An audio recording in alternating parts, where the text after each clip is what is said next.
The views and opinions expressed on Scrubbing Up with Dr. Michael Kachmar are those of its host and guests exclusively. They do not represent any entity, organization, or municipality. Hello, everyone. Welcome to Scrubbing Up with Dr. Michael Kachmar. He's a surgeon. He's a 100-ton boat captain. He's a lieutenant on Seaside Heights Beach Patrol in New Jersey. He's a member of the Coast Guard Auxiliary. He's Dr. Michael Kachmar. Need answers to your medical questions? We have them. Listen in to hear latest on medical topics related to all that and more.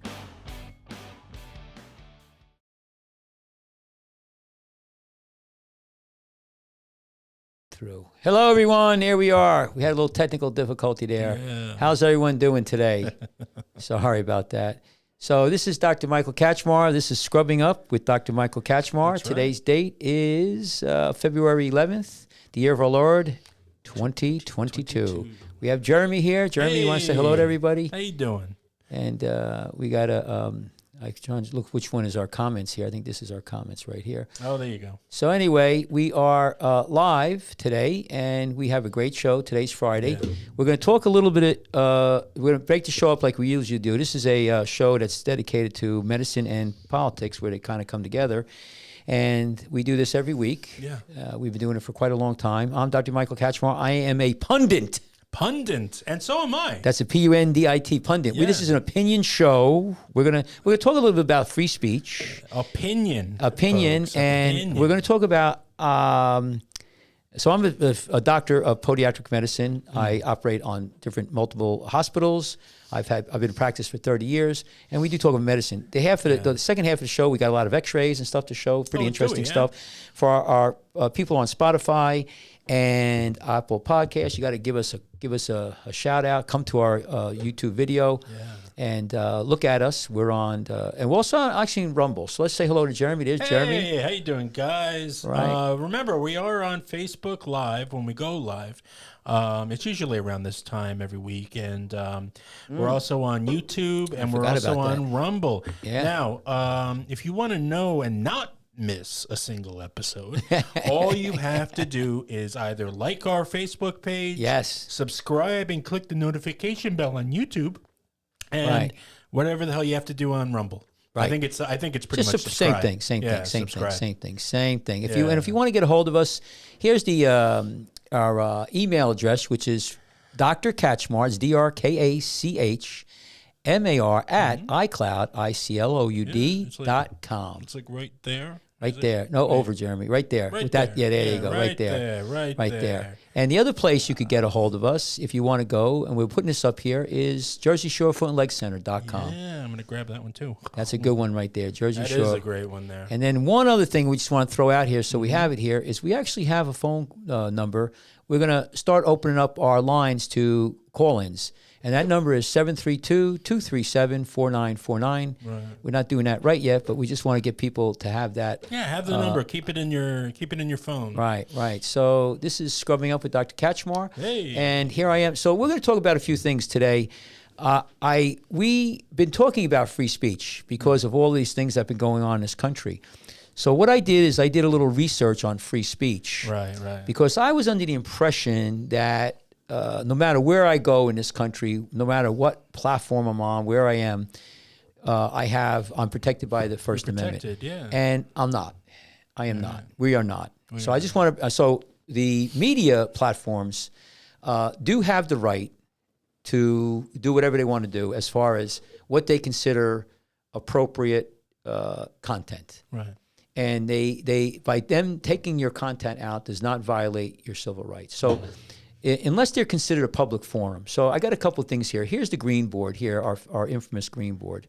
So I want to just talk about a couple of things. So the First Amendment has many things. So you have the freedom of religion, all right, freedom of speech, freedom of press, right to assemble, freedom of right to assemble, and the right to petition the government. Right. Okay? And if you really look at the way the law is written, the only one who could really limit and try to limit is your free speech is the government. Right. And what I say by that is they're the only ones who can. A private entity can really not. No. Because you don't have any standing there. They don't have to honor your First Amendment rights if you're on a media platform. Yeah. Unless you are on top there, it says public forum. And that's like in the town square. I could go to the town square, or you go to town square, and you could, discuss what you want to discuss. Right. But a lot of people say there's also the Declaration, Universal Declaration in the world, I think it's the World Health Organization, states that the freedom of speech is a human right. Right. Freedom of religion, press, all is a human right, which is kind of interesting. Inalienable. Well, that's what the First Amendment. So let's just go to the First Amendment. First Amendment says, hey, we find these truths to be self-evident, that all men are created equal, endowed with inevitable rights from their Creator. Yeah, I'm endowed. Right, you're endowed. You're and we don't want to know how big but you're endowed. And what is it? What are you endowed with? You're endowed with your pursuit of happiness, property, life, liberty, life. Happiness is the one thing me and my family do pursue. Well, life, liberty, and the pursuit of happiness, and that's very important. So there are some things here I just want to point out. Freedom exercise. There's a free exercise clause, religious rituals, which is another whole thing. I just threw up there. But so basically, here's what I'm saying: social media companies are not state media companies, and their platforms are not public forums. That's what I could look at. What the courts have said. Right. That at this point, they are not state media companies, and they are not platforms for public forums. Yeah. So they could do what they want to do.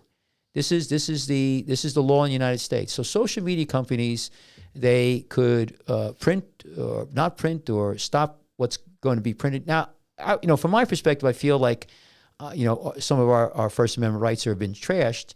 But the other side of the coin is, if I own a newspaper or a media company, I don't want to be forced to print what somebody else tells me to print. So I understand their point of view. There's 2 points here. So it has to be a fine line, right?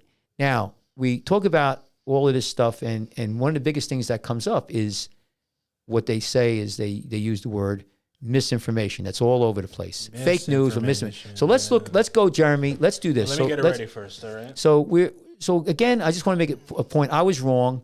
I thought that the social medias have some culpability, but they don't. Any social media, anyone, has the right to determine what is on their platform. And if they don't like it, they could throw you off. And it's not violating your civil rights or your First Amendment rights. So they could do what they want to do. Now, but let's talk about what some of these social medias are concerned about. I understand porn, violence, that all makes sense. Yeah. But this thing about misinformation and disinformation. So we looked it up a little bit to try to understand that we're doing the right thing. So this is the definition of misinformation. You want to read that, Jeremy? Yeah. Misinformation is incorrect or misleading information presented as fact, either intentionally or unintentionally. Okay, stop there. So that means that I can misinform and not necessarily intended to be. I might have said something that's I didn't research enough. Yeah. So that could be considered for people who find their news primarily just in headlines alone. You might fall under that category of misinformation because you don't know the whole story. Well, no, but this is if you're the one who's disseminating it. Don't forget about the person who receives it. We're talking about giving, not receiving. Giving. Oh, okay. So this is but once you if all you're reading is just headlines and then you start spouting off to everybody else what you think is fact and further. Well, that's misinformation. Okay, you're right. Well, then you're the giver. Mm-hmm. Not the receiver, but this is the so. I gotcha. He got you on that one. Yeah, well, you're endowed, so you know. So that's misinformation is incorrect or misleading information presented as fact, which means I guess that if you look at that, it's not fact, but it could be intentional, not intentional. Now let's go to this other word, disinformation. Disinformation. Okay, give me a second. It's right there. It's right below it. No, go back. You were right there. No, but I have it set up already. Oh, it was right there. It was just it's the next sentence down. No. Right here. This is where you didn't have to change it though, Jeremy. It was right there. No, but I went through the whole problem of setting it up. There we go. All right. So this is good. You read it. Disinformation is the practice of intentionally spreading false information or the purpose of for the purpose of deception and to promote discord. Okay, so basically this is the difference between, that's why I wanted to keep you. Can you go back to the other one, the first one? Yeah. So the difference between the first definition with misinformation right here. So here's right here. So if you read this here, it's misinformation is incorrect or misleading information presented as fact, either intentionally or not. Disinformation is a subset of misinformation for which is deliberately deceptive. Deliberately. That's the key. Deliberately deceptive. Yeah, but rumors are information not attributed to any particular source. So they're so rumors are unreliable, unverified, and so and it could turn out either to be true or false. So now we're talking. I just want to make this point. This is what they say is misinformation or not, or disinformation. Because this is totally in politics. Misinformation, disinformation. Okay. That's the trump card that they throw. But let me just tell you what we are, so people understand what we are. Yeah. This is an opinion show, so we are what we would call pundits. Now go to the definition of opinion, and specifically journal opinion journalism. Right. So this is where I think that a lot of people in this country get confused, and I was very confused about this until I did the research. Just hang on a second. When we go onto these platforms, right? Yeah. They're sensitive about what information is out there, especially in this political situation. And I feel I understand these platforms you got to control a certain amount of information. You don't want to have hate speech and violence and stuff like that. But also what I'm concerned about is my opinion. Can I throw my opinion out there? And here's what the key is about opinion. This is interesting. You could read this too. Opinion journalism. Go ahead, read it. Is journalism that makes no claim of objectivity. Although distinguished from advocacy journalism in several ways, both forms feature a subjective viewpoint, usually and with some social or political purpose. Common example. Oh, my phone went to sleep. Common examples include newspaper columns, editorials, op-eds. I don't know what that is. Editorial cartoons. It's an op-ed. It's an op-ed editorial. I write an opinion paper. Oh, and punditry. Okay, now that's what we are. We are punditry. Yeah. We're pundits. So now this is what I want to make a point. We're pundits. We're idiots. We don't know. We're opinion. This is an opinion show, but we come out and we say things, and what we realize now is that whatever we say is not. Here we go. Look on the bottom here. There are a number of journalistic genres. Oh, Gonzo journalism. Gonzo. That's what I'm saying. Gonzo. That's what's his head? Thomas. Fear and Loathing. Right. That was his name is Thompson. Yeah. I can't think of his first name. I can't think of it. I've read several of his books. It was a great movie with. It was a great movie. Fear and Loathing in Johnny Depp. Fear and Loathing in Las Vegas. They called that Gonzo journalism. Gonzo journalism. Yeah, which is pretty wild. Yeah. Getting back Hunter Thompson. Hunter Thompson. Getting back to this thing about when they start talking about fake news, or forget about fake news, but misinformation. That's the biggest. That's the buzzword. Misinformation. You got to the American public got to realize is that now that we understand this, Fox News, CNN, NSBC, whatever they say, it doesn't matter. Right. They're whatever the company wants them to say, they could say, and it doesn't have to fall into the First Amendment. Which, in other words, if you're on that platform and they don't like what you're saying, they could take you off. But the other side of the coin is the other side of the coin is too is they could do what they want to do. Right. They could say they could leave what's in or leave what's out. And my thought is that I want people to understand that probably most of the stuff that's going around in the social platforms are opinion journalism. It's not even, I don't even know if you call it journalism. It's opinions, and people are pundits. And they're giving their opinion. I like gonzo journalism better. You want to be a gonzo? Yeah, so we're gonzo journalists. Hit gonzo journalism. Hit that and just see what for people on Spotify and here we go. So read that out. So this Gonzo journalism is a style of journalism that is written without claims of objectivity, often including the reporter as part of the story, using a first-person narrative. The word gonzo is believed to have been first used in 1970 to describe an article about the Kentucky Derby by Hunter S. Thompson, who popularized the style. It is an energetic first-person participatory writing style in which the author is a protagonist, and it draws its power from a combination of social critique and self-satire. There you go. So there, which is what we do. Right. Yeah. But here's my point, though. Whatever we talk about, Mike, it's how it pertains to us. Yeah, but it doesn't matter. What the point being is, that's what makes it gonzo journalism from our end. What I'm saying though is normally, and in the past, in the past, let me get out of this right now. In the past, this is my point. In the past, right, you would be throttled. You would be keyed down, right? Yeah. With regard to what you put out there, unless you had an opinion. And a lot of newspapers in the past, they would let people put their opinions in there. Regardless of if they were to the right, to the left, you would have debates on each side. Yeah. Okay. And I understand and this. You had a freedom to do all that. But we're not here to disseminate misinformation. Yeah. Certainly not disinformation. We're an opinion show. But I think what's happening now in America is anybody's opinion, which is not objective. It's not based in fact. It's an opinion based on some facts, maybe some feelings of attitude, maybe emotional, but that's being stifled. You can't even have an opinion.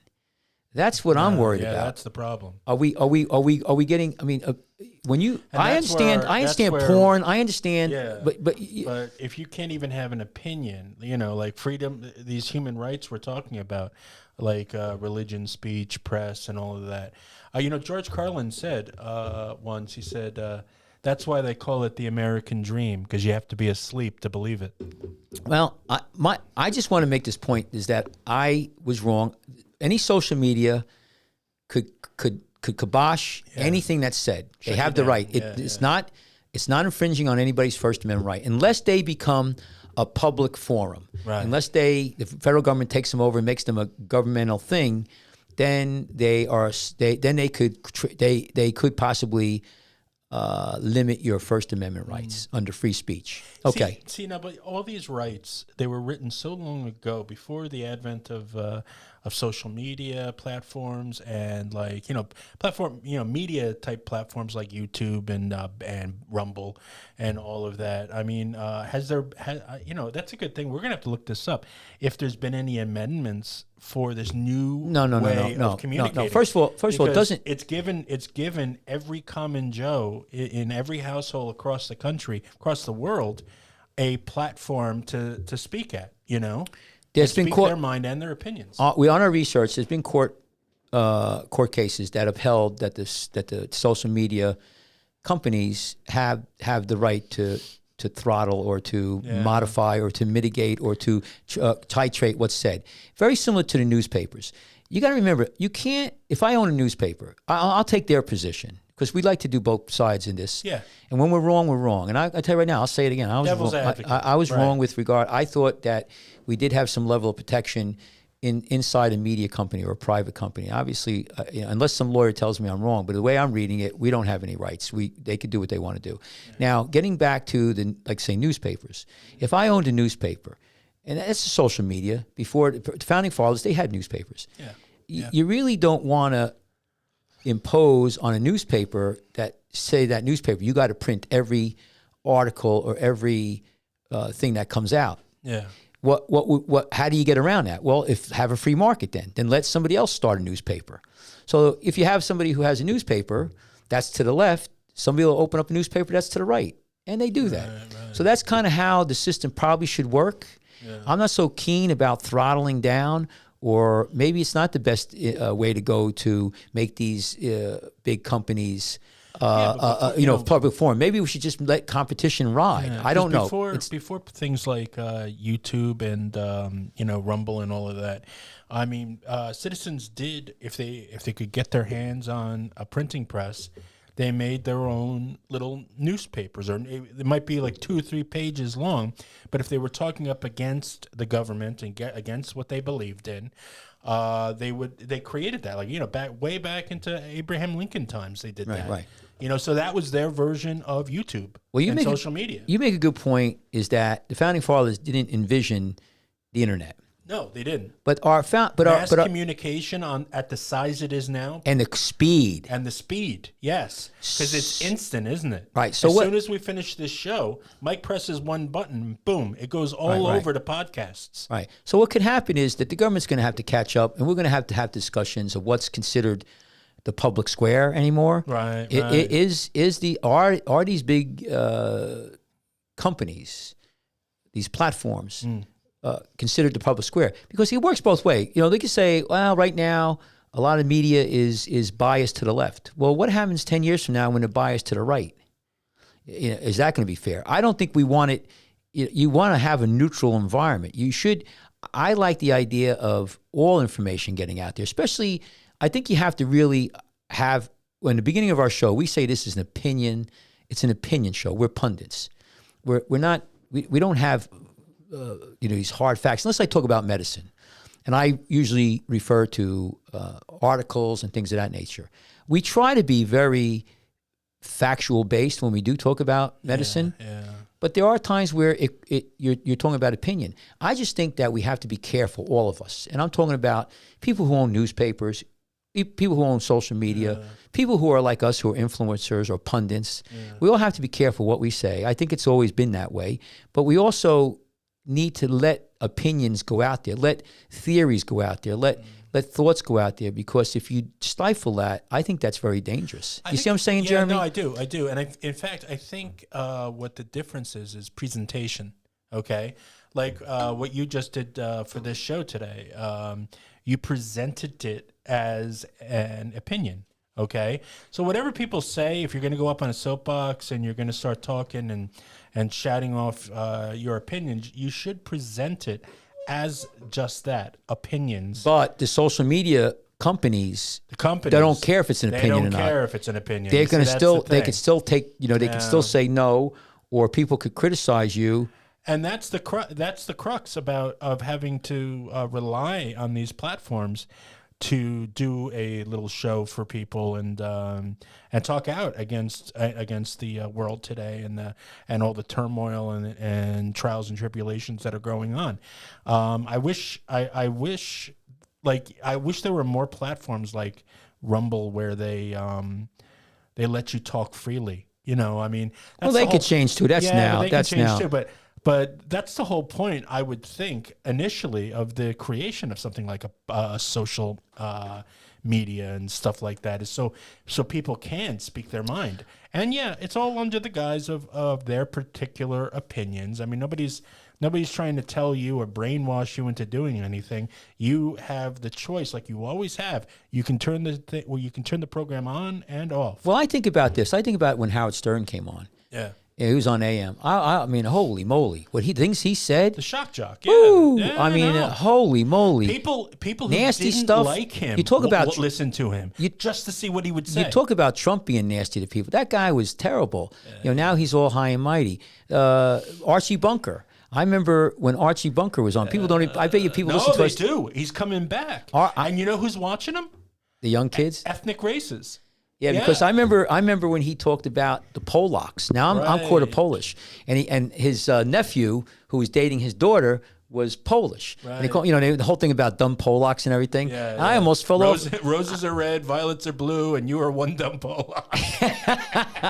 I mean, people don't think how. My God, that was. But you know what though? I'm watching. You know how I like to watch the people react to things and stuff on YouTube. Yeah. Well, I've been watching. I like to watch people of a different race as mine, because they're looking at a culture, a pop culture that wasn't in theirs as they grew up. And that includes shows like All in the Family, which really put a face on racism. You know, back then they used to say, they had a phrase, a saying, there was a racist in every house. You know, and so that's kind of what this show was based on. So here's Archie Bunker, but he's an innocent man. He's not like, there's no hatred in him. It's just his upbringing, and that's how he was. He was brought to believe. You always want to say a level of stupidity. I'm seeing black people watch this, and they're dying laughing, and they love it, and they're all for it because they see what is actually being done. Is they're poking fun at the fact that their racism even exists, and that's why I loved it. Yeah, that's a good thing. I think that I agree with that 100%. Yeah. But where we're going with this conversation is opinions and. And you know what? You need to have it. You could have songs. You could have like comedians, like with Chappelle. You know, they were going after him for saying certain things, and these are jokes. Actually, I'm not so necessarily that it's his opinion.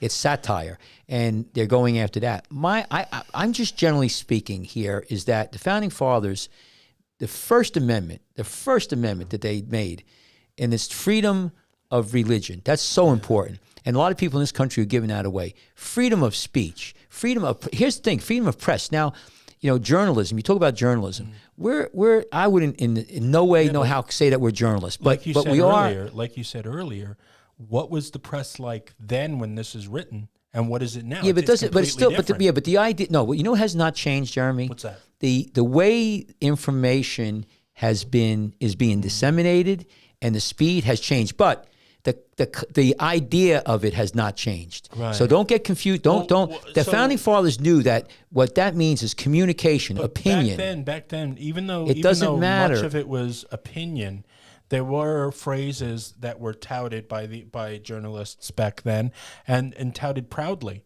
No, but journalistic integrity. Yeah, but there was. Listen, you go look at the stuff that went between John Adams and Thomas Jefferson. Brutal.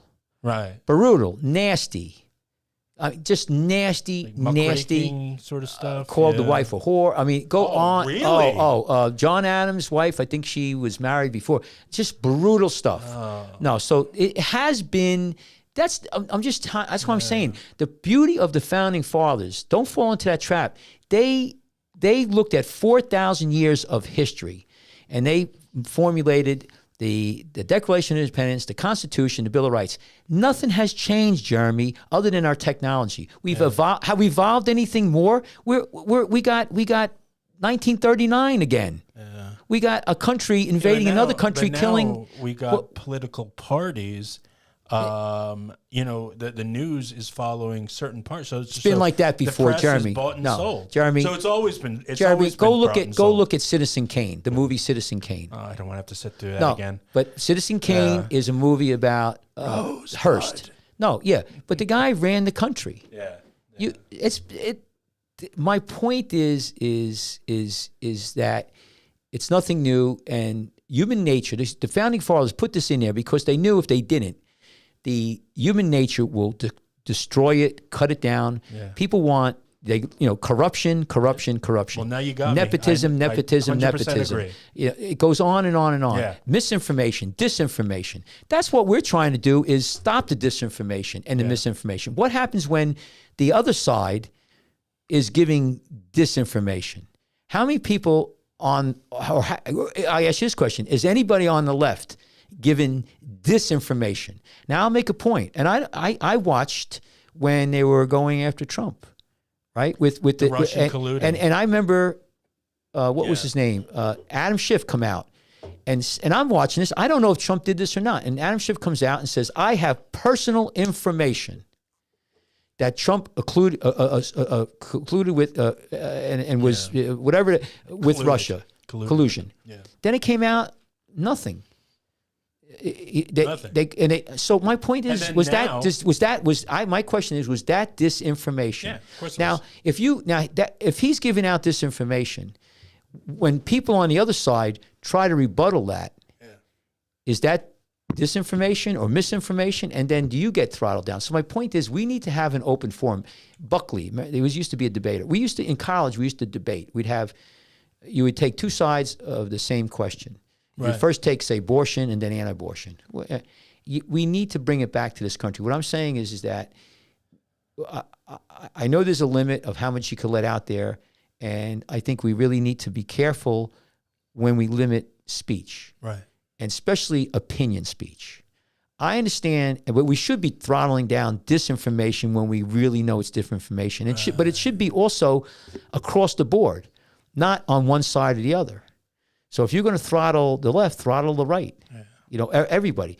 And if it proves to be disinformation, like when it's given out right now, you don't know what it is. But if it turns out to be not misinformation, unintentionally, you didn't really know, but you knew it was wrong stuff and you put it out there anyway, you should be called out on it. Yeah, that's my point. Yeah. And I think that we all should have this disclaimer, and that's what we do in our show. We're pundits. We're opinion people. Yes, and we should be allowed to have an opinion. That's where I'm worried. Is our opinion? That's really what this show is about. The topic of this particular one, even it's about that. Our show is built on that, but this show is about that. We should have an opinion. We should be able to talk about it freely without the fear of prosecution in any form. Well, yeah, I think that we have to be careful in this country that we don't stifle opinions. Yeah. That's my point. Don't get so afraid to have an opinion. Unfortunately, with certain, and I'm not going to name any names here because you got to be careful nowadays, with certain social media platforms, and I'll let the listeners decide which. They have the control over their platforms, and unfortunately, you can cry as loud as you want about your freedom of speech and anything, but if you're doing it from somebody else's platform, you don't have those freedoms. Those freedoms are controlled by the people who own those platforms, and that's why you get bumped or you get suspended or you get this because you didn't follow that little their particular rules or guidelines. Well, that might be the case, Jeremy. Yeah. You might be absolutely right on that. So, all right. So what we need to do here, let me just pull this up here if I can, Jeremy. I want to show you something. That's still your phone. Yeah, that's my phone. Let me get out of here. Let me go to my iPad here. Let me see what my email was. Let me get out of here. So we're trying to, let me get out of here, Jeremy. We got you in there. Here we are. Hey, there's Jeremy. I'm back. Jeremy's back. Jeremy's back. Yeah. Now remember, guys, for those of you listening, if you like our show, and our topics vary from show to show. I mean, you never know what you're going to get on Scrubbing Up. We're going to talk about medicine. We're going to talk about politics. We're going to talk about maybe a little of both. But you don't want to miss it. So on whatever platform you found us on, subscribe to our shows or our channels or what have you. If there's notification buttons to press, please press them so you never miss an episode of Scrubbing Up with Dr. Michael Kachmar and yours truly. Okay? That's right. Yeah. I'm trying to get this thing here, Jeremy.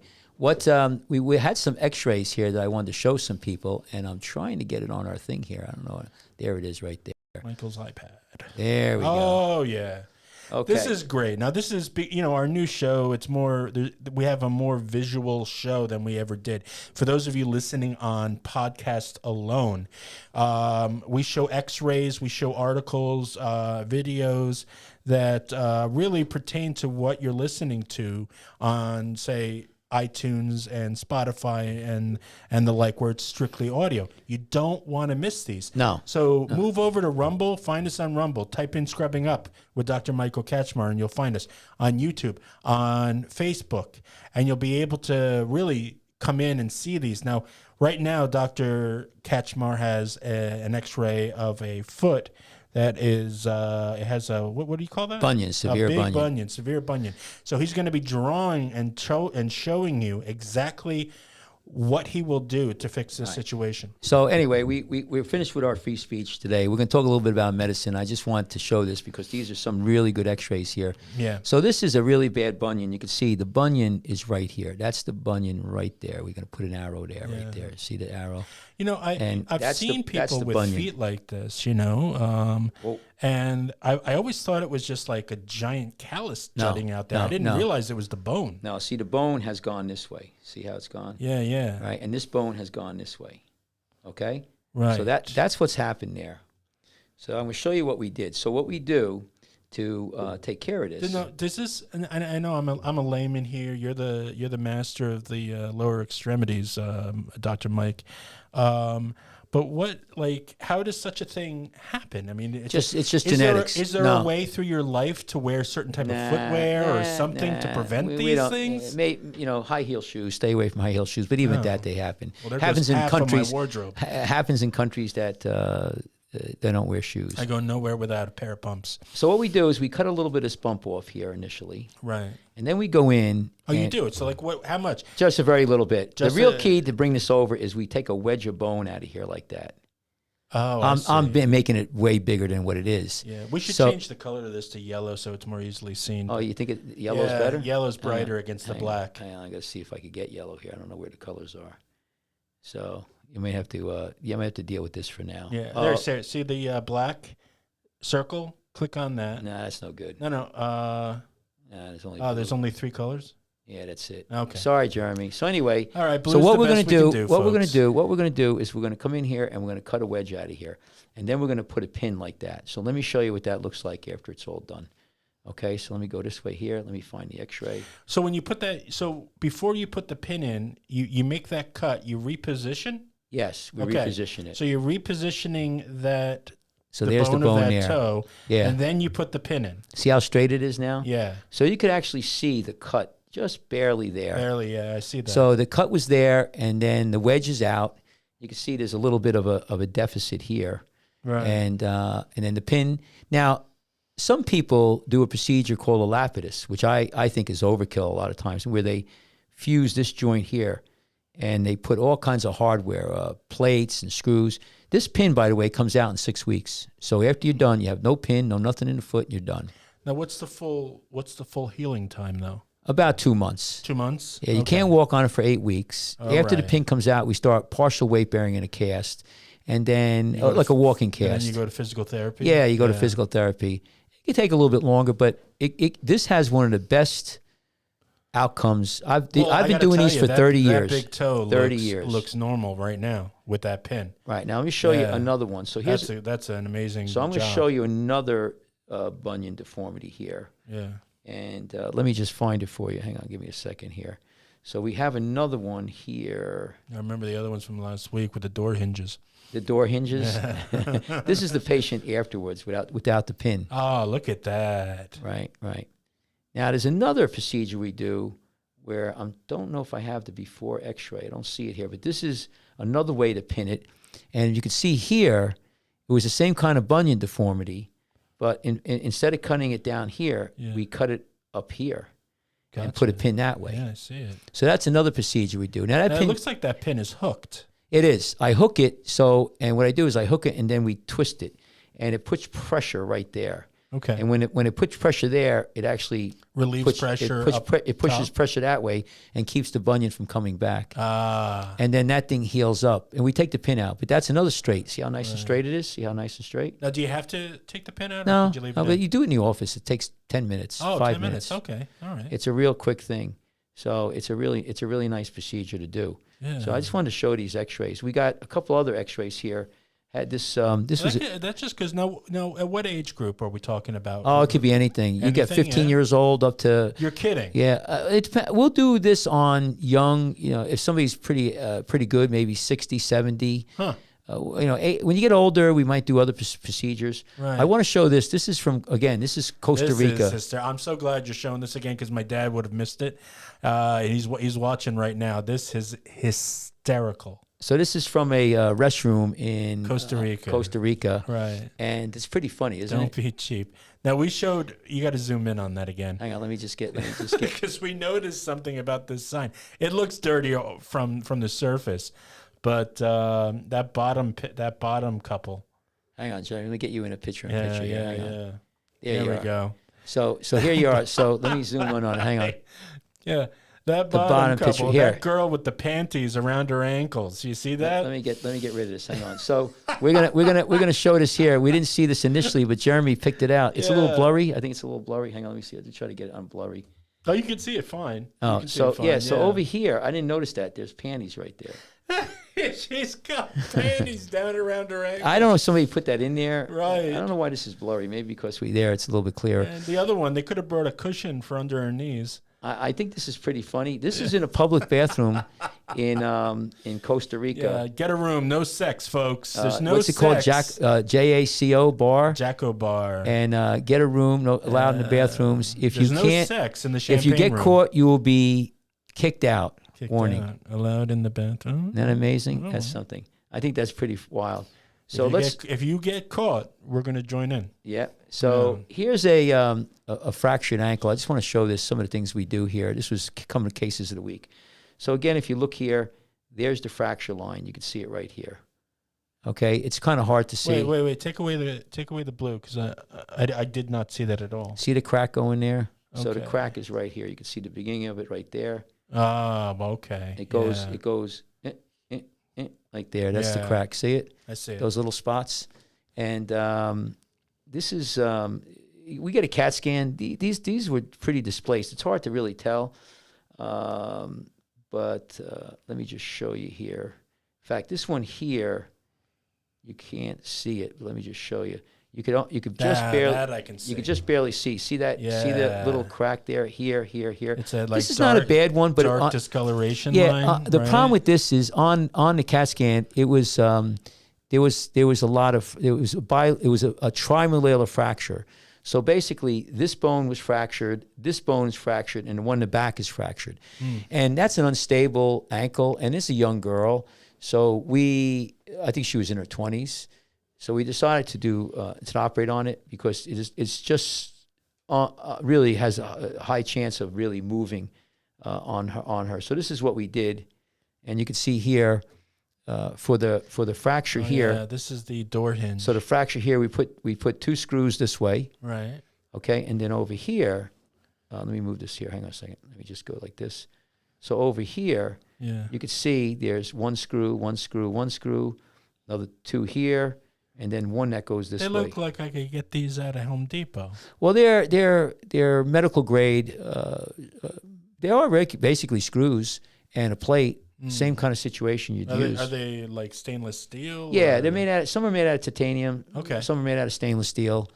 But that's and what's that metal? What they're being screwed through. That's a plate. That's just a plate, yeah. Yeah, let me show you a better. That's the door hinge I was talking about. Yeah, so let me show you another. So here's another view of it. Okay. Get rid of this here. Hang on. So you can see that's just it's a plate. Yeah. And how strong is that? Oh, yeah. Can you bend it with your hand? You could bend it. You could bend it. We typically bend them when we're putting them in. So to shape the. This is another patient. This is a different plate I wanted to show you, and this is called a clover plate. And it's not the best picture, but down here, the screws not only screw into the bone, but they screw into the plate. So the plate has places for the screw heads to screw into, and it's a more reliable, stronger construct. And is this permanent? You could take them out, but we leave them in. It depends on the person. Okay. You could leave them in. We don't. Do Sometimes do they feel it when it's in them, or is sometimes they'll feel prominent. Sometimes this is the clover plate I wanted to show you. So this is a really neat plate. So there's your clover plate. Why does it call it? What do they call it? Because on the bottom it's kind of like a clover shape. It's round, and you got these holes. You can't see them; they're filled with screws, but they're locking screws. Okay. It's a more a profile plate. You could put more screws in. There's a lot of reasons why we use it. This is straight up door hinge. Look at that. I don't even mean by door hinge. What do you mean by door hinge? It looks like where you put the screws in on a door hinge. Oh, okay. Well, this screw you take the hinge part off and it's just a plate. Yeah. That's what it looks like. All right. Well, this screw here is the one that holds the fracture together. Yeah. So we got that. I just thought that would be pretty good. Yeah, no, that's fascinating. Some of the stuff that we have here. So that was just some of our pictures. Let me get out of this for a minute. And these patients are doing great now. Oh, they do great. Yeah. They're all fine. So they're doing really well. Right. I just wanted to show some of that. Let me see what time we are here. We got 43 minutes in. Yeah, we're good. Now 4 minutes. I just wanted to show some of that stuff. We have a couple cases of the week, and I want to make a point here. And this is something that's a little bit real time. Okay. We were talking about this morning, and these are tragic cases. And unfortunately, it's a touchy situation for a lot of people, but we have a lot of people. I have some patients who are really big overweight, and I'm talking 400, 500, 600 pound patients. Oh, okay. Okay. Jesus, I thought I was big. No. You know, and this is in itself, that's a problem. But what I'm throwing out there to a lot of doctors and patients is that not every facility could accommodate a patient like that. Right. And what I mean by that is that, let's just say you get in a car accident and you weigh 500 pounds. Say you're a passenger or a driver, and you get injured. A lot of times we need to get an MRI, we need to get a CAT scan. A lot of facilities don't have the ability to accommodate a person of that size. Yeah. I don't think we think about that. And what I would, if you have that kind of medical problem, and I believe this is a medical problem, you should inquire where and what places you could get testing. Right. Because there are places around. I did some research. We did talk about this morning, and immediately what I think about is myself. Okay, I'm a big guy. I know that. Yeah, but you're not. No, but I also started thinking, like, in the future, going forward, maybe 10, 20 years from now, who knows? When I get ill and my body's starting to age, going into the hospital, am I going to be a giant pain in the ass? Because they gotta bring in special beds or wheelchairs or special this and that just to get me in and prop me up. No, but I think about that and I wonder, like, maybe I should just maybe, take the pill? Skip the vanilla wafer after dinner. Let me tell you something. Well, no. I could tell you right now, there's doing a lot of gastric bypass surgery out there. And this is a real problem. But I'm on staff at multiple hospitals. Right. And I did some inquiring this morning. And I could tell you, if anybody's listening to my voice here, locally, in our area, Jersey Shore University Medical Center can accommodate up to almost 700-pound person in a CAT scan or an MRI. I spoke to 2 techs this morning, from their mouth to my mouth to your ears, and they told me that they could handle that size patient. That's a trauma center, so you would think that you need to. Let's just say you're on a bus and there's a bus accident, and you bring and say 1 or 2 people on that bus are 500 pounds. And people say, "Oh, there's nobody walking around there." I can tell you right now, there's a lot of people that are morbidly obese in that level. Yeah. And we cannot, as medical professionals and as citizens of this United States, and I don't sit on my high horse, but we should not deny, or we should not be able, those people should be able to get the care that everybody else gets. Yes. Which means it's important for the people of weight to know where to go where they can accommodate them. Yes, that's very important. Yes. And not every hospital, not every facility. Emergencies happen, and you have to think fast. Where are we going? Right. And it's not always the nearest place that can accommodate you. You might have to drive a little, but find out what places can accommodate a person of your weight.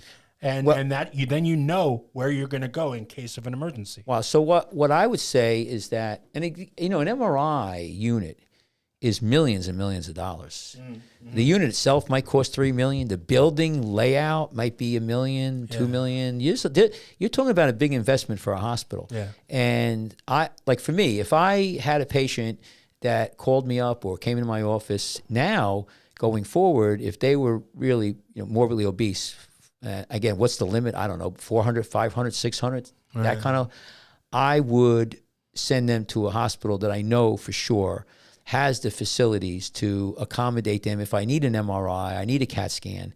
Most of the hospitals, the OR tables now could hold up to 1,000 pounds. Oh. And that's a good thing. Before we couldn't even put you on an OR table. We would just operate on you in the bed. We'd bring the bed to the operating room, and even that we'd have to get special beds. Yeah. So this is even just take me for example, because that's the only frame of reference I have. I have to find a special place because I can't fit into a normal MRI. Yeah. Okay.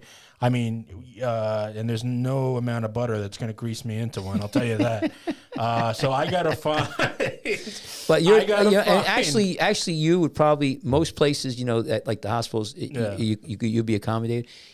But we are people out there who are young. and I say young, in their 30s and 40s that are 500, 600 and up. And, there's patients out there, 700 pounds. We get them in the water in Seaside Heights. I'm a lifeguard. I do that stuff. And we have people who are huge and they're young and they're going in the water. And I say to the lifeguards, I said, this is going to be a difficult rescue if this person has a seizure or gets in trouble. I swim out and I save people. Typically, they might be, anywhere between 110 pounds, maybe a kid, or say it's a guy who's maybe, a big guy, maybe 200. So say you're seeing somebody, they got trouble. They're out in the water, a little further out than you'd like. You really can't tell from that distance how big they are until you get closer, right? No, I'll tell you a story. And here's what I tell the young lifeguards. I said, don't let these people out. You got to remember, a lot of our lifeguards, 16, 17, 18, 19, 20 years old, they're good kids and everything, but they don't get it. They don't understand that somebody who's 500 pounds. How are you going to even help them without them bringing you down? Right. Well, here's the thing. So I went down to the stand. There's 2 lifeguards there, and I check all the stands. I go talk to the kids, and these 2 kids were good lifeguards. But I'm looking around. It was a very, very calm day. And I'm looking, and I have the experience to see. I look out. I took binoculars. I take a look. Yeah. I scan the water. How many years of experience? Over 30, 40. 40 years. Yeah, I started when I was 17. As a lifeguard. Okay. I could see the body English. I could tell by, even though they're up to their head, maybe their shoulders, I could just tell the way they are walking and, wobbling. I knew this guy was big. Right. And I said to the lifeguard, I said, blow that guy in. Let's see what he looks like. Let's see. I got to tell you something. And he was out in the ship. He was way out there at the end of the bar. See, it was very low tide. The beauty of water, when you're fat. You're floating a little bit, okay? And especially salt water. You don't feel fat when you're in a lot of water. No. And that's very cathartic, especially when you are a big guy and people talk behind your back. I get it. I get that. But you want to go to the ocean. You want to go and float and stuff like that. Yeah, so we get it. He's walking in. Yeah. He's getting bigger and bigger and bigger. And he comes out of the water. And he was probably in his mid to late 20s. Yeah. Had to be 400-500 pounds. 20s. Yeah, maybe a little bit. It didn't look that old, but he had a hard time. He was tough time walking on the sand, but he was able to ambulate. Yeah. He was huge. Now I'm guessing, but it was way over. It was definitely between 400 and 500 pounds, maybe a little bit more. And he's like, "What? What's the problem?" I go, "Listen, just do me a favor. Don't go so far out, okay?" And he's like, "Okay." And I said to the kids, I said, "Keep an eye on him." No, I said, "You let him out that far, and let's just say he has a seizure, a cramp. He's drunk. He's high. We don't know. And you're going to have a tough time getting him in.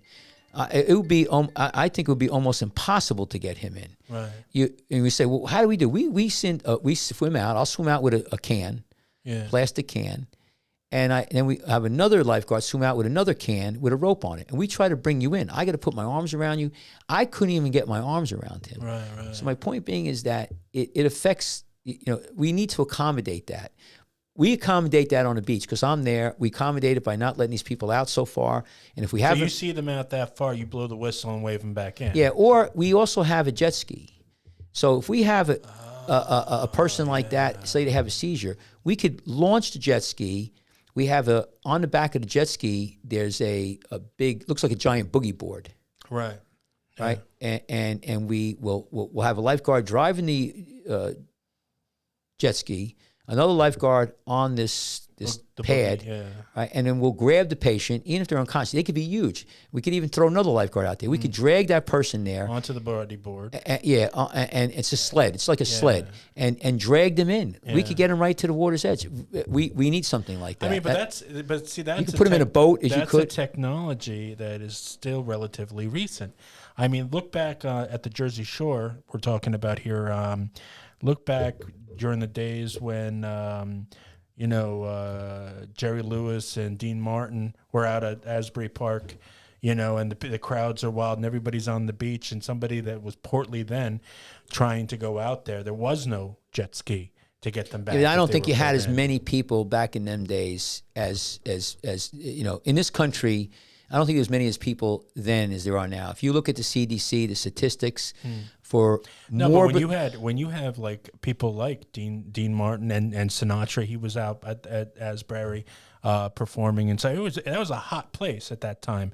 So the amount of crowds are going to build up. It doesn't matter what the population is. Yeah, but the rest of the it world. does matter because here's the thing, Jeremy. In the United States right now, morbidly obese. There's obese and there's morbidly obese. Oh, so you're saying there weren't as many people who were super big back right then. now. Yeah. Right now, I think obesity. The word maybe 200 is a certain BM your body weight index. I think that it's about 40% of the population, 39 to 40% of the population is morbidly obese. Grossly morbidly obese, maybe 30%. It's up there. You're talking about millions and millions of people. That has never. We're the you look at China. Country in the world, I'll give you like China. They have maybe 3 to 5%. Yeah. So we're out of control. That's one of the reasons why I think that diabetes is very rampant, but also coronavirus, I think, wiped out a lot of people because it seems to be older and overweight. But getting back to the whole concept of our conversation is that if you're that kind of weight, you need to know who could accommodate that. Yes. Like our beach, we cognizantly think about it. We have jet ski for a lot of different reasons, but one of the reasons is we have to bring in somebody who's really big.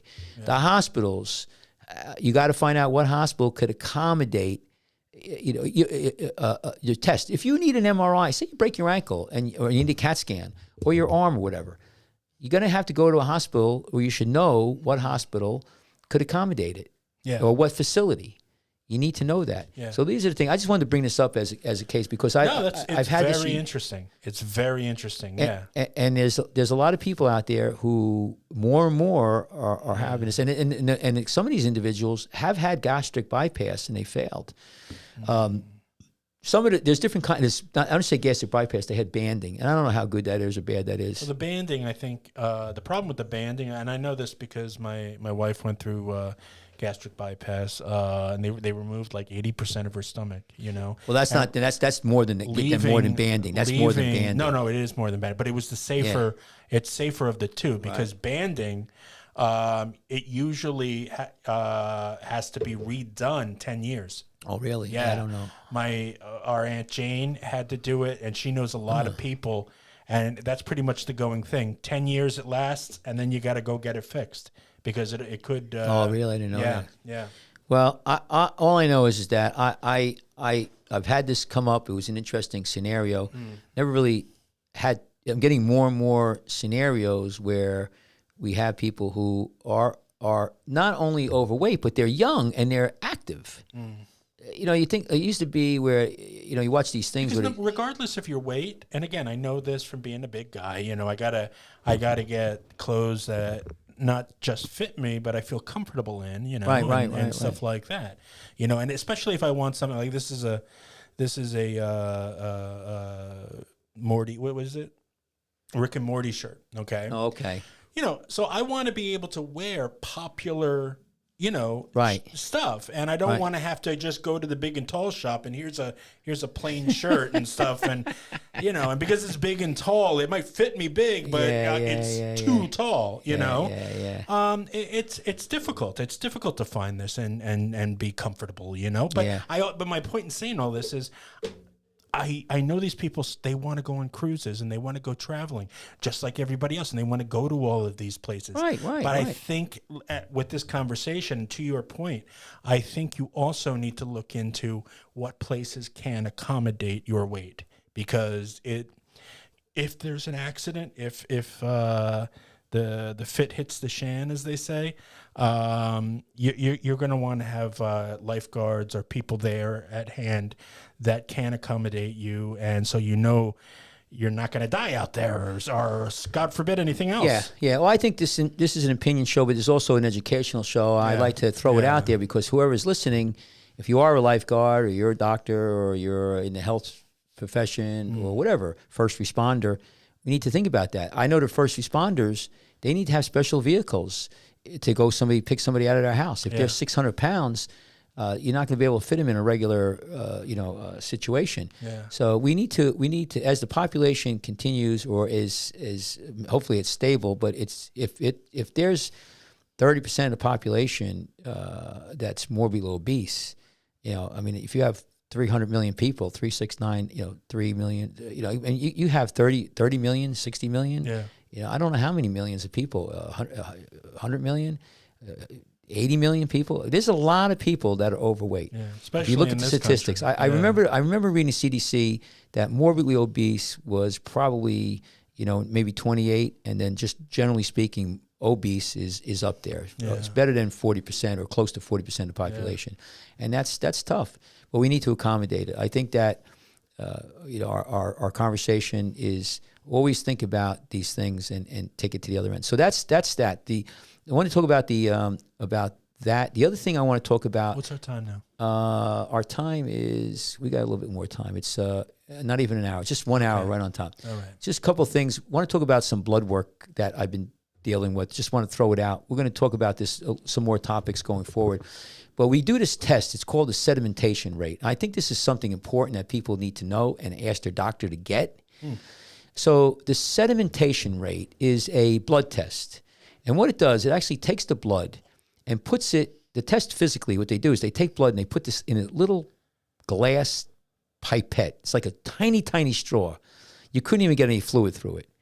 And they put the blood in there and they watch how long the blood takes to settle. Yeah. So if the blood is very, very thick, it won't settle as quick as if it's lighter. Thin. Yeah. And so you'll get a number. And a high number will be 50, 60, 80. And that's a good screening test. What does it mean when it's elevated? That's the key. What does it mean? Well, it can mean you have cancer. It means you could have an infection. Well, what does elevated mean? It means it's so what elevated means that the blood is thick. It's inflamed. Okay, yeah. It's not going down this tube quickly. So what they do is they put the blood in this tube. Yeah. It's a very thin tube. So and they look over a certain amount of times how quick it goes down to settle. Actually, I think if it settles faster than slower, that's the difference. It might be getting it backwards, but it's so if it's how many millimeters per hour. That's why they say. So if it really sinks down real quick, then that means it's thick blood, so it's bad. I think that's how the test is performed. An aspirin a day keeps the doctor away. Yeah, but this is not going to be affected by that. This is when the aspirin won't thin the blood out, or this is different. I shouldn't use that analogy because that's not. Yeah, I get confused. The blood is not thick. There's something wrong. The blood is reacting to either a cancer or an inflammation. Oh, okay. So what happens is the blood in this test, the number will be very high. So the sedimentation rate is how quick it settles. So I think it's what I said it the opposite way. It settles really quick. Yeah. That means it's thick. It's not that you have to thin it out with aspirin. It means that there's a lot of inflammatory cells, cancer cells, inflammation cells. Again, I'm not exactly 100% sure why it settles out, but it's a good test to know that there's something going on. Right. I usually do it to see if there's a bone infection. If there's a bone infection, it's very elevated. Oh. I've seen it with people with leukemia. They haven't even been diagnosed with leukemia yet, and their sed rate is 100. If your sedimentation rate is high, I would tell people out there, you have to have a high suspicion that something's going on, either a tumor or an infection, an abscess, something's going on. Right. And you need to be screened.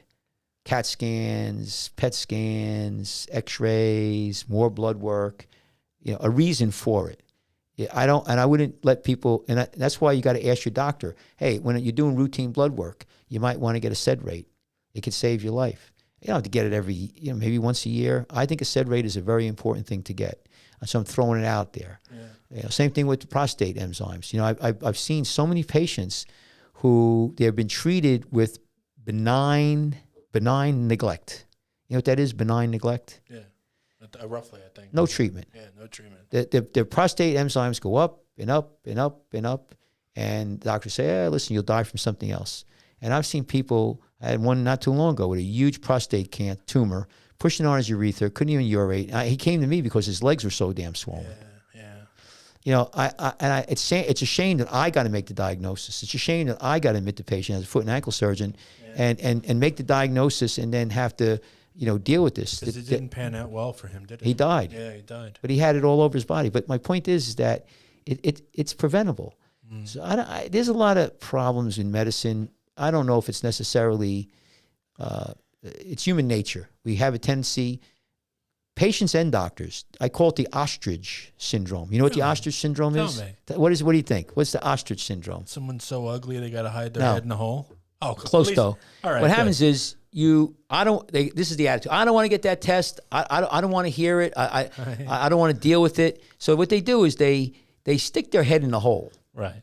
But their ass is still sticking out. Right. They're still going to get, shot or run over or whatever. You could stick your head in the hole and think you're protected, think you're okay. But the rest of you is exposed. Don't have the ostrich syndrome when you're in prison. No, but I've seen doctors where, a patient has a bad outcome and they just don't want to deal with it. They're like, oh, it's going to go away. Or a patient, they got a thing on their head the size of a grapefruit. It's dripping blood. It's there for years, and they come to me like something with the leg. I'm like, well, how long has it been there? Oh, 2 years. I go, whoa. Up until now, I thought it helped keep my head on. And they thought, it's going to go away. It's going to go away. And I understand that. I understand human nature, but I also understand that there are some things we could help about. There's also the other side of the coin is where I remember out in California when they had a thing where you could go to the specialty center and get a total body MRI, pay $20,000, $30,000 for it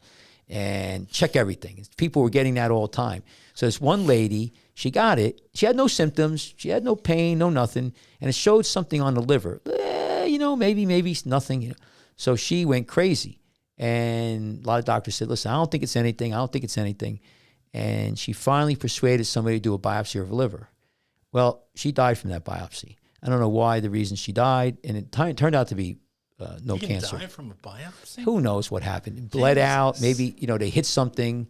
Hey, listen, you could die going to the bar and have a beer. You could slip down and fall. I don't know what exactly happened. I don't drink. Just for that particular reason. That's it. Trust me, things could happen. I live in horror forever walking to a bar and just dying for that because I wanted to drink. Hey, listen, I want to give a shout out to a bar. Talk about it. We took a walk on the boardwalk yesterday in Manasquan, New Jersey. And after we walked, it was dark by then. We decided to get some dinner at Leggett's, which is a great old local bar there. It's right next to the Osprey bar, which was closed. The Osprey is like more, I guess young kids go there. It's like kind of a bandy place. But the Osprey... Teen bar, sort of. Yeah, no, the Osprey is a great... the Leggett's is a great restaurant. They have food and right. Liquor. So we sat at the bar. It was packed, and they had bingo. It was great. They had they put out the bingo sheets and they did the bingo. We got bar bingo. We got a bar pie and we got a chicken parm. Oh, nice. And we had a beer apiece. It was great. We played bingo. It was a lot of fun. Yeah. Great atmosphere. Great local bar. I mean, it was a Thursday night in Manasquan, which is in the middle of New Jersey, on the coast. Excuse me. And it was packed. It was just a great place, and it's great. So Manasquan, New Jersey is really Asbury. We went up to Asbury. Yeah. We went up to the Count Basie Theater. That's another great place. Red Bank. Excuse me, Red Bank. Red Bank. You went to the Count Basie? Yeah, My son Sage manages there. Thank you. Yes. What happened was though we were going to go see those old guys. Last time we saw was Mickey Dolan, the guy from Chicago. Yeah, it was a bunch of them. They were so old. Like one guy had a walker. They could hardly walk across stage, but they were so good. Who's alive now? It's just Mickey Dolenz and Peter Tork, right? No, I think Peter Tork died too. No. Yeah, I think Mickey Dolenz the only one left. That up. But right now they canceled it. They postponed it. But Red Bank has that. You got Asbury has Belmonte's, which is a great Italian restaurant. We went there. You got Lambrandino's in Brielle. There's so many great places. We're so blessed. But I just want to give you a heads up. That was a great place. Oh my God, Peter Tork did die. You want me to put your phone on? Is you still hooked up? Oh yeah, I'm still hooked up. Here, let me go. Let me see. I'll put your phone there. Hang on. You could show her people. He died in 2019. He died when? 2019. Yeah, That was just February 21st, 2019. Let me get rid of this. Can you see where? Yeah, I don't think. Put down. I don't think. I think the only one that's left is Michael Dolan. Zolzlin. How do you pronounce his name? Dolens. Dolenz. I think that's the only one. I know. Davy Jones is dead. Michael Nesmith died not too long ago. Just died, right? Yeah. And who was the and Torque died too. Yeah, they're all. I think they're all dead except Peter Tork. And I don't know how the other guy's doing. I love the Monkees, man. Yeah. I grew up with them. They were great. How old's Mickey Dolenz here? I don't know. He's 77. There you go. Yeah. Yeah, I saw him last year at this time. They played. Now the guys who play there were going to play last week were one guy from Chicago, a couple other people, but they were all up in their 70s. And Davy Jones died 2012. I thought he died way longer than that. No. Huh. He was short. He was 5'3". Oh, he was tiny, that guy. Yeah. I didn't realize he was that short. Yeah. Wow. Seeing him next to the rest of the band, he was tiny. Yeah. He was an amazing individual. Here's Peter Tork. There he is. There's my man. Peter Tork, Michael Nesmith, and I wasn't a Davy Jones fan. I wasn't. I like the rest of the band, but the songs that he sings, I don't have them on my playlist. Really? I have every other song, but the ones that Davy Jones sings, I just don't like the sound of his voice. Really? Yeah. But You can Mickey go sideways. Dolenz, Yeah, he's great. Mickey Dolenz, I love. When I saw him on in Count Basie, he could wail. He played. I went there. I wasn't too crazy about going. My better half dragged me there. It was like a weeknight. I'm like, come on, I don't want to go. I was tired. I was operating all day. But we got there, and, I was in a shitty mood. I didn't want to really be there. Sure. Of course, I had the first beer, and I was like, kind of like a little bit relaxed. Yeah. And then he came out, and he played the Monkey song. That was it. I was in heaven. That was it. Yeah. It brought me right back to when I was like, 12 years old, watching TV. Right. And I was like, I had a big smile. After that, I didn't give a care. And the guy from Chicago, I can't think of his name. Oh my God, he was so good. Yeah, I saw Chicago play in 2019. Actually, I went to a concert. It was at PNC Art Bank Center. Right. I saw Chicago and. What's that? Dirty? It's not Dirty Trick, is it? No, I'm trying to close this down here. I can't close it down. Go ahead, I'm listening. And I also saw Foreigner, and yeah. But that Foreigner concert was fire. Yeah, it was good. It's not even the real lead singer, but the guy who did do it was great. You know what the funny thing is? Yeah. Dirty Trick. That's a band. Yeah, I saw Dirty Trick and Chicago together. And the Dirty Trick guy came out with this like 6-arm guitar. Oh my God. Yeah, it was ridiculous and it was massive and he was playing it. What gets me is that these guys were so good when they were younger. Yeah. That at 70, they're still better than people who are, don't because have, have so much talent. That was when musicians played musical instruments. They also wrote their own music. Yeah. They also sung without auto-tune. They could sing live and it sounded like they sounded on the records. Hey, what about this girl? Talk about that. The granddaughter's listening to this thing. Chandelier, you know that girl? She wears like her face is covered pretty much. No, I don't even know. What's her name? She's from Australia. You gotta listen to that song Chandelier. I don't know if it's her voice or any help, but man, the way she hits that note, it's usually like auto-tune. I don't know, but I can tell you what, that's an amazing voice. You know who is not auto-tuned? I hear, and I know we're going off all these tangents, but is Adele. Oh, Adele is fantastic. She has an unbelievable voice. She has a beautiful voice. But this is what the younger generation, thank God, because I watch those reactioning guys on YouTube. Yeah. The younger generation is discovering all the music that you and I loved, and it blows their mind that they sound the same live as they do on their albums, and they're actually playing real instruments, and they're actually their voices are that good in person. Yeah. Because in hip hop today. You don't get that. It's usually lip synced or, when they recorded in the studio, it was perfect then, but they really can't repeat that. So they do play it over. That's how the thing was with when I was a kid. you talk about Bruce Springsteen. You go to his concerts. He could play the same song, but it was different every time. Led Zeppelin. Stairway to Heaven. It wasn't just the rendition of the same. Different takes that he wanted to go with it. And they was, expressing his artistic. That was good. The one song, I tell you what, I Evermore. Oh my God, those guys were so good. Yeah. But you're right. Today there are some people with really talent. It is amazing, and it's great when the young kids could appreciate it. I try to turn the young kids on to older music, and when I say older, I'm talking about the 70s. Oh, sure. And there's people who have no. Here's a great one. 60s, 70s. Come on, 80s. I got a great story for you. Then we should probably pack it in here because we're getting. So listen to this. I had a girl in the office. She's a patient. She's in the 20s, and she's in there, and I'm getting ready to discharge her, and she's all.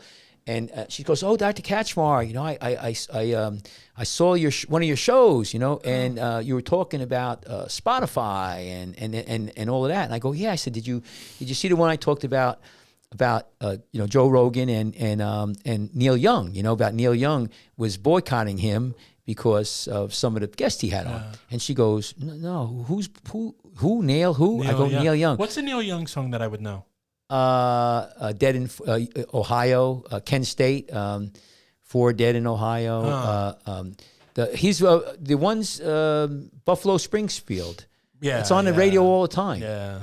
Hey, look around. Something's going on. Something's going around here. He's with Stephen Stills. Oh, wait. Something's happening here. Right. That guy? Right. So that's Stephen Stills, but there's one rendition where they come out, Stephen Stills starts singing that song, and then Neil Young cuts in with a total different song. Remixing it. And with the sideburns, the mutton chops. They were rebels. They reeled against the Vietnam War, which at that time Nixon and the Vietnam War was mainstream, and they didn't get censored, by the way. Not that because you couldn't get away with it then. No. And they were making so much money, and when Kent State, I was talking to this girl because she was a little bit interested. I said, "Well, if you're asking me, Neil Young wrote a song about Kent State. The National Guard was called out to kids who were, I don't know if you say rioting. I guess they were protesting on college campus. No guns. They didn't have any guns or anything. And 4 of them got shot and killed by the National Guard. So there was a man over there telling you that you ought to That's another song. That's the same song. That's the other song. Yeah, that's the other song. This one is 4 Dead in Ohio. It's one of the lyrics is 4 Dead in Ohio. 4 Dead in Ohio was these kids got shot by a National Guard. That's why I think it's interesting now, because Joe Rogan, for whatever you want to say, he had people who were controversial. Again, maybe their opinions, maybe not. I don't want to get into that. But Joe Rogan, in my opinion, has people who have different sides of the coin. Maybe opinions, maybe it's some disinformation, misinformation. But hey, Spotify is a private thing. If it's good for one media, it's good for the other. True. So you don't shut. But that's the truth there, buddy. And what gets me about Neil Young is, first of all, I don't know how many of these young kids even know he is, and how how he's not relevant at all. But what gets me is like him and other guys who, like Howard Stern, I used to love, threatening to pull their music off of that's Spotify. His right. That's his right. Well, that's what. That's not even my point. Is that he was a rebel back then. What happened to him now? He should be going against this the government all the time. I mean, I thought the man, everything back when I'm older than you. It was the man. No, we were against. I know about long the man. hair. When I was 15, I had hair down my shoulders. I may be young, but I'm an old salt. I know about this stuff. And Howard Stern, I used to love him. He was so over the top against the man. Against, I mean, they tried to knock him down, throw him off radio stations. And for him to be now concerned about, this speech and free speech, I just caution everybody. But it was funny that she had no idea. My point is that she had no idea who Neil Young was and where all of this that was going on. That's why our conversation, I guess we could dovetail it back. We talked about a lot of things today. Free speech is a very important thing. And there's a lot of... That was a heck of a segue there. Yeah, there's a lot of things that you have to think about intellectually. Yeah. And misinformation, disinformation, propaganda. We talked about Churchill. Churchill said a lot of things, but one of the things he said about the truth is is very sacred. It has to be wrapped around by lies. One of the things that the British did during World War II is they perfected the art of disinformation. Or misinformation, or misdirection.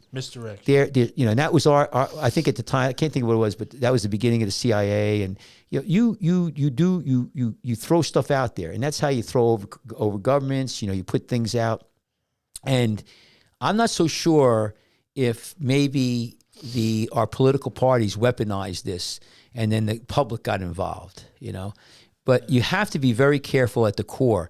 I'm not. Listen, I don't want to make anything bad for, you know, secrets in the world or everything, but for just as common Joe, we're on the radio here.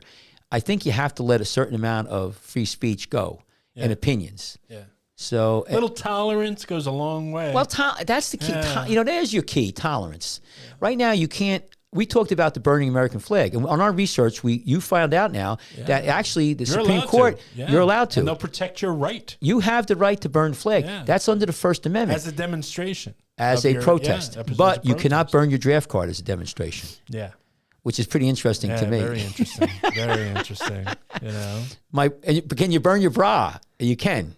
I think you can burn your bra, or your panties, or your man's ear, or your man's ear. You could do that. But free speech is not just the word; it's the action, and we all should really go back and look at it. And what was that saying we said earlier? Oh yeah. You can't reason with a tiger when your head is in his mouth. Well, that's what we were talking about, Ukraine and all of that. I know. And I really love that phrase. So when Hitler was going through Europe and he invaded Poland, which is, you know, 39. The United States didn't want to go into the war. I'm not saying there's a parallel here. Don't get me wrong. I mean, but things there's some similarities, there's some differences. But for the most part, Hitler was running through Europe, and he said he wasn't going to do that, and he's invading this and that, Poland, and the UK, the king at that time, and probably the other politicians wanted to work out a deal with Hitler, and they thought that they could reason with him, and that things would be stopped, and they wouldn't take over. I think Churchill had just newly been. Put they brought him in because of that, and what Churchill said in the movie, I don't know the Darkest Hour, right? He said you cannot reason with a tiger while your head is in the tiger's mouth. Which means you can't. This guy, he's got us. You can't reason with him when he's already chewing you. Right. There's no talking your way out of it. So what they did is they went after him heavy duty, and they were bombing England, and then finally the United States got involved, and the rest is history. But there is some merit to be said there about that. But my point about bringing Churchill, great saying, though. But my thing about misinformation and disinformation and how it boils down to free speech during a war. During very hard times, a lot of things happened. During the Civil War, Lincoln suspended habeas corpus, which means you don't have the right to go in front of a judge. Franklin Delano Roosevelt took American citizens, American Japanese, American German, American Italian, and put them in basically concentration camps. I mean, jails. They didn't kill them, but they took their shit and they put them in there against their will. So we've done things in this country. I think the stupidest thing we ever did, I'm kind of making a little bit of a joke, was it was not what amendment was, prohibition. For 14 years, we outlawed alcohol. Think about that. 14. I had a beer yesterday. Those 14 years, you theoretically couldn't legally go to a bar and have a drink. No. And there was politicians. Speakeasies and such. Right? Yeah. There was politicians that were voted in or out depending on if they were wet or dry. Right. And what do you think? Who do you think were the wet and who do you think were the dry? Which party? What do you think the Republicans were? Republicans were dry. Yeah. Because of the religious aspect, there was so much drunkenness around. And the Democrats were for the booze. But you know what? Even today, there are some counties across the country that are dry counties. And if you're living in that county and the next county's dry too, you might have to drive like 4 or 5 counties over just to get a drink. Yeah, but there are more Democrats booze bags than Republicans. But getting back to all of this stuff, we've been in this jam before. Mm-hmm. We've seen this thing go on. Now we're with this war, and I hope to God, I pray to God that it ends quickly. God, yeah. And that it's peaceful, and that we're all done. Whatever's that just doesn't going on, whatever we know or don't know. What I see is I see children dying. I see families being torn apart and killed. No matter what your political views are, no matter what Ukraine has done or what it hasn't done, when death is on this sizable scale. Please God help us all. Well, my thing about war, and my father fought in World War II. My uncle fought in the Korean War, and my father was very against the Vietnam War. It was interesting. I remember we used to talk about it. And war is a very bad thing. I don't think people realize in war, Vietnam War, Korean War, a lot of civilians died. World War II, I bet you most of the people who died were civilians. Women, children, grandfathers, animals, dogs, cats, the whole thing. We dropped 2 bombs on, Hiroshima and Nagasaki, right. Civilian targets. We were bombing. Everybody was. We were bombing cities. It wasn't just military targets. I think people don't realize that. We were dropping bombs on Dresden, incendiary bombs. The place burnt down. I think 80,000, 100,000 people died, and the whole place went up. War is terrible. I just say is that I hope that we do everything humanly possible to avoid war. Yeah. Because when it escalates, if it does, it's not going to be a couple thousand. It's going to be a couple million. And remember what I told you. Einstein said this. I don't know how World War III is going to be fought, but World War IV is going to be fought with sticks and stones. That's right. That's a good saying, man. I love that. Well, yeah, and these it's so freaking true. These young people who don't think war could happen, that think that it can never happen again. Yeah. That's why I say about you. To me, this is why they certainly can.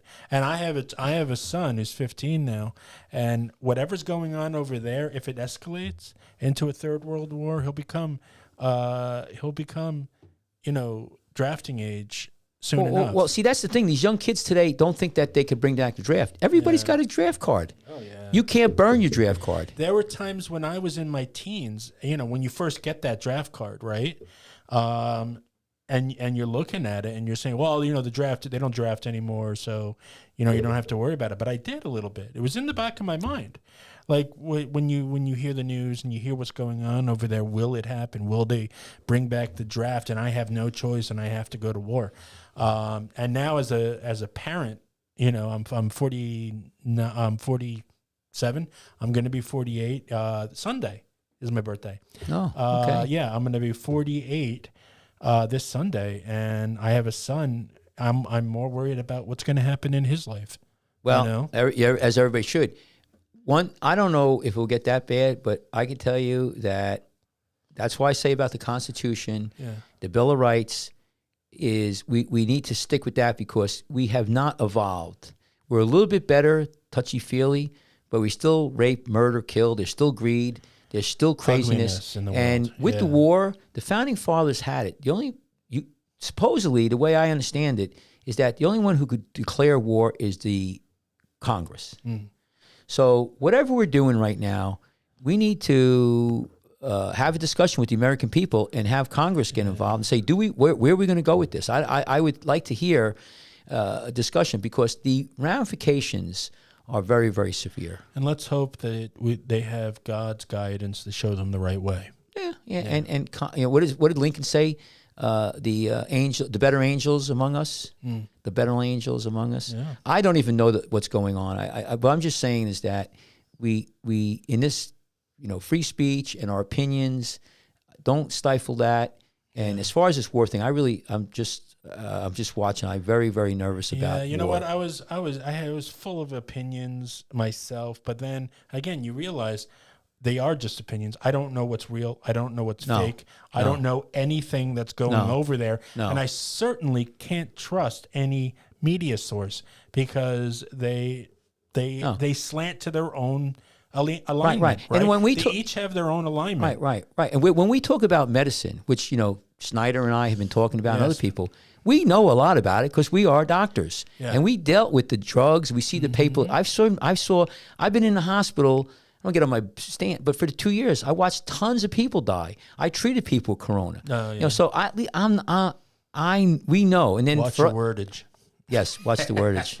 I didn't treat him with anything. Yeah. But my point is that at least we have more information. We're closer to the ground on what's going on with medicine and treatment protocols. I have no idea what's going on over there, and I'm not a politician. Even though I'm Russian, my grandfather came. He was a kulak from Russia. I don't follow the politics over there. I just know that that's been a rough place for many years. And the communists, I wouldn't trust any of them. I don't know what kind of civil rights they have there, but we are an opinion show. But my opinion right now is let's just hope that everything gets safe. Peacefully solved and we move on. Anyway, can you tell us about the, Jeremy, how about the show tomorrow? What's going on? Oh, yeah. Tomorrow morning at 11-ish, we have Radio Free America with the amazing Dr. Barbara Schneider. It's a political-based show. And I talked to her last night on the phone, and I think we're talking about, you know, just what's going on in the world, the strange things that are changing, you know, especially even with our vocabulary, there's new words like, you know, misinformation and disinformation. They're not new, but they're being used, you know, more. But we're gonna be talking about a lot of strange things that have been happening. A lot of that many of you at home might be noticing yourself. So we'll be throwing up that phone number so you can call in and join the show tomorrow. When can we expect Dr. Gabriel Jasper, painless, coming on? Dr. Jasper, he had a knee operation, so he's still operating on patients. I mean, that's the thing with these super specialists like Mike across from me and Dr. Jasper and Dr. Barbara Schneider. You know, they even when they have to get a medical issue, their patients do come first. And man, Dr. Jasper, he's been on his feet since that operation. He's going through a lot of pain. But he's eager to start the new branding of our show, Painless, with Dr. Gabriel Jasper, which in future would be done before Barbara's show. So that it would be at 10 on Saturday mornings and Barbara's at 11 to 12. Now, we're going to... Or beyond. And we tell people, listen to WOBM, because we're going to have a commercial on there. We're going to have commercials. I'm in the middle of rewriting scripts and stuff to get it just right. They wanted more information about the shows and what we do, so I provided them with that. So I'm just waiting for the next script to approve, and then it's going to go to production, and then I'll be on all over. And I'm we had a plan that it was going to be on Cat Country that used to be Beach Radio, The Point, The Hawk, WOBM, but I'm actually going to take that commercial and throw it over onto WJRZ and The Rat as well. Good. Okay. That'd be great. So then on all of the local radio stations, you're going to find out where you can catch shows like Scrubbing Up with Dr. Michael Kachmar, Lifeguards Off Duty with Dr. Michael Kachmar, Painless with Dr. Gabriel Jasper, and of course, Radio Free America with the amazing Dr. Barbara Schneider. Right. Perfect, Jeremy. That's great. Well, I think that we should start saying goodbye. Yeah. And this is a great show. I like this show. Is there anything you want to add, Jeremy, before I'm going to put a little music here? The same thing I like to add at the end of all my shows. I want everybody to be more kind to each other. Kindness is something that we're running short of lately. Kindness and intolerance, I should say. So be tolerant, be kind. And love, you love your fellow man. And what am I? What am I, Jeremy? You're a pundit. I'm a pundit. Yes, so you are, sir. I want people to understand PUNDIT, pundit, which means we are an opinion show. Yes, sir. So don't take it with a grain of salt. Yep. And we try to be educated. Yeah. We try to give you our wisdom. But Jeremy says we're Christian-based. Where we don't hate anybody. We don't strive to hate or violence. I don't hate anybody, man. No, you don't hate anybody. I don't hate anybody. You don't hate me, do you? No, I'm your you old like pal me. Jeremy. That's right. Yeah. So we don't hate anybody. We want to try to have an opinion show where we put out our opinion. And just, if you can't, we're on, again, just to reiterate, we're on iTunes, Spotify, we're on Facebook, we're on YouTube, we're on Rumble. And are we on the bottom of your shoe? Yeah, maybe. where all fine podcasts are found. We're on the bottom of your shoe, too. So listen, everyone, how about we say goodbye, Jeremy? Play a little music here. We're going to sign off. We'll see you tomorrow morning with Barbara Snyder at Radio Free America at 11 o'clock. 11 a.m. 11 a.m. Very good, everyone. Take care.